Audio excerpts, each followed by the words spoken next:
வணக்கம். நான் உங்கள் மக்கள் தோழி சின்னம்மாள் பேசுகிறேன். ஒரு துணை, கணவன் மனைவியாக இருக்கட்டும், காதலர்களாக இருக்கட்டும், என் வாழ்க்கையில் நீ வந்தது விதியாக கூட இருக்கலாம். ஆனால் என்ன அறியாமலே நீ என் உயிராக மாறிட்ட. நமக்குள்ளார எத்தனை சண்டைகள், சச்சரவு, அடிதடி, போராட்டம், ஏகப்பட்ட மனக்கசப்புகள், இதெல்லாம் தாண்டி எது நடந்தாலும் நான் ஏன் உன்னை கட்டி பிடிக்கணும்?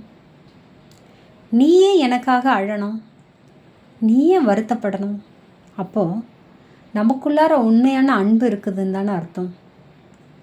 காலத்தின் விதி என்னை உன்னோட சேர்த்துருச்சேன்னு நான் புலம்புறதும், எது நடந்தாலும் என் குழந்தை போல நீ என்னை ஏற்றுக்கிறதும். சில நேரங்களில் நம்ம கிராமத்தில் ஒரு பழமொழி சொல்லுவாங்க, தேள் கொட்டிக்கிட்டு தான் இருக்கும் அப்படின்வாங்க. ஆனால் அதுக்கே புத்த பெருமான் சொல்கிறாரு, தேளோட குணம் கொட்டிக்கிட்டு இருந்தாலும் நம்மளோட குணம் அதை எடுத்து விடுறது அப்படிங்கிறது.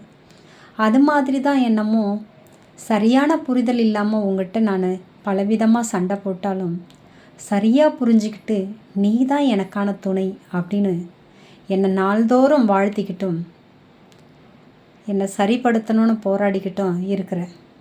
ஆனால் அதை புரிஞ்சிக்காமல் உன்னை தினந்தோறும் குறை சொல்லிக்கிட்டோம், சண்டை போட்டுக்கிட்டோம் இருக்கிறேன். இதுக்கெல்லாம் முடிவு என்ன? நான் எத்தனை அன்புகள் காமிச்சாலும் நான் செய்த சில வினைகளால் நீ படுற வலியும் வேதனையும் சொல்லி மாளாது. ஆகையால் நான் பெருசாக ஒரு மன்னிப்பும், பெரியதாக ஒரு வருத்தமும், ஆழ்ந்த கண்ணீரோட வருத்தத்தை தெரிவிக்கிறேன்.